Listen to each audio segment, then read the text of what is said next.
Kebanyakan video pemulihan pasca operasi augmentasi payudara membuat seolah-olah terlihat mudah dibandingkan kenyataan sebenarnya. Halo, saya Dr. Grace. Ini versi jujurnya minggu demi minggu supaya tidak ada yang mengejutkan Anda. Dimulai dari hari ke-1 hingga ke-3. Ini adalah masa yang paling berat, di mana rasa nyeri, ada rasa kencang dan bengkak pada payudara. Semuanya ini normal dan bukan tanda bahaya. Anda perlu istirahat, kelola rasa tidak nyaman atau rasa nyeri ini sesuai anjuran dengan medikamentosa yang kita berikan.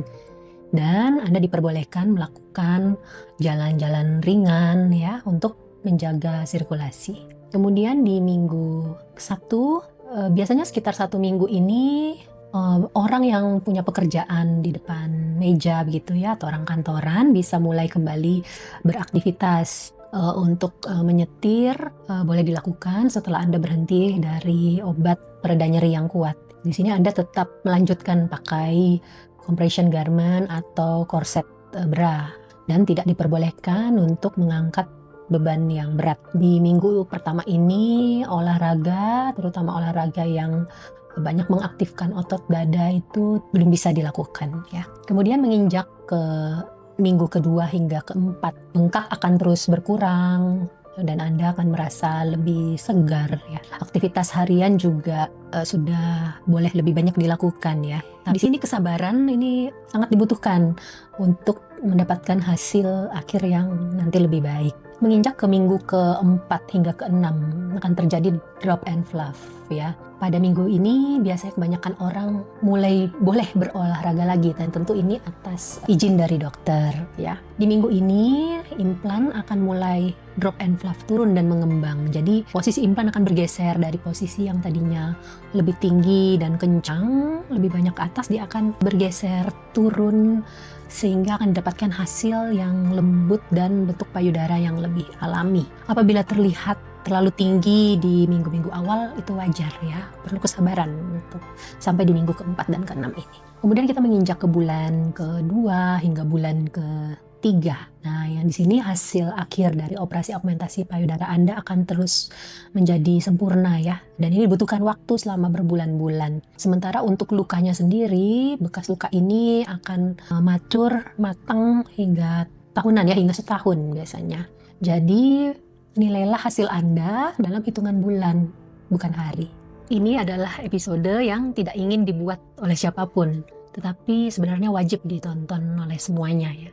Mari kita bicara jujur soal risiko, keamanan, dan daya tahan. Tanpa menakut-nakuti, tanpa menutup-nutupi. Kita bahas tentang risiko umum operasi augmentasi payudara. Seperti halnya operasi apapun, ada risiko perdarahan, infeksi, maupun reaksi terhadap anestesi sedasi, dan perubahan sensasi atau sensoris yang biasanya sementara, tetapi sesekali bisa juga terjadi menetap. Memilih dokter bedah plastik bersertifikat dan di fasilitas yang terakreditasi akan sangat menurunkan risiko ini. Kedua, risiko khusus terkait implannya. Di antaranya adalah kapsular kontraktur, di mana saat jaringan parut di dalam payudara yang berada di sekitar implan bisa terjadi pengencangan dan membuat payudara terasa keras, bisa jadi ruptur ataupun kempis, kemudian terjadi kerutan atau rippling, atau implannya jadi bergeser.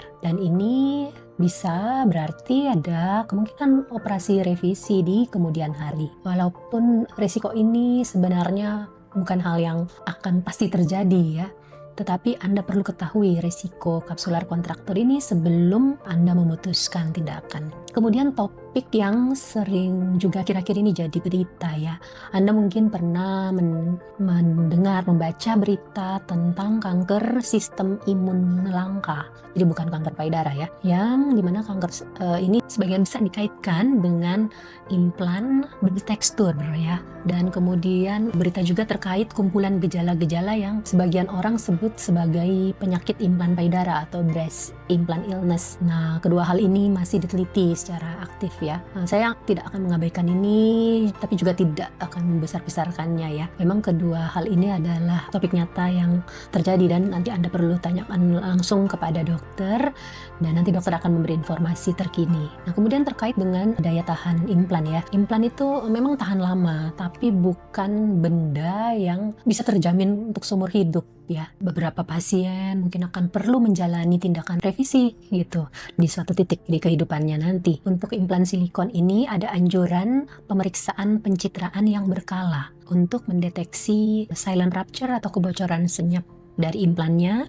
Selain itu juga untuk screening Anda ya, untuk screening payudara rutin Anda. Nah, jadi intinya bukan ketakutan, melainkan perencanaan ya. Nah, terkait ini berarti nanti tentu akan diperlukan kontrol rutin jangka panjang nanti ke depannya. Di seri ini kita akan bahas tentang hasil nyata, berapa biayanya, dan pertanyaan yang selama ini sering ditanyakan pasien. Hasil akhir augmentasi payudara bukan di hari pertama, melainkan berbulan-bulan kemudian setelah semuanya menetap dan melembut, di mana bekas luka nanti akan terus memudar, terutama di sepanjang tahun pertama ya, dengan perawatan yang baik, perlindungan dari matahari, serta perawatan untuk scar nanti yang akan kami anjurkan. Hasil nyata yang Anda dapatkan adalah hasil versi Anda yang alami dan proporsional. Nah, mari kita bicara tentang biaya. Di sini saya tidak akan menyebutkan angka ya. Biayanya sangat bervariasi tergantung wilayah atau daerah, dokternya, dan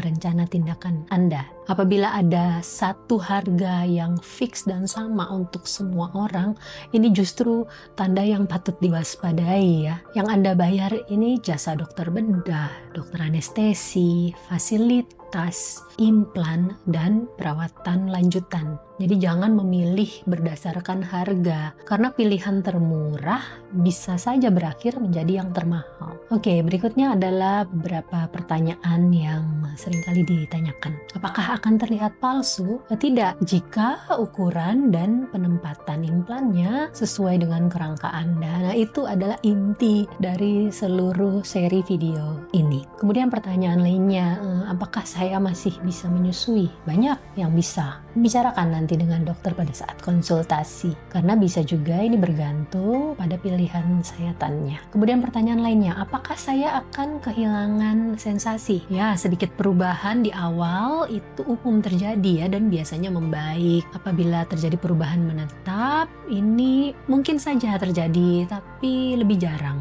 Nah, itulah seri terkait augmentasi payudara. Jika video ini membuat Anda merasa terinformasi dibandingkan Anda jadi merasa takut, memang itu adalah tujuan dibuatnya video ini. Nah, jika Anda sudah siap, silakan jadwalkan konsultasi Anda dengan Ultimo.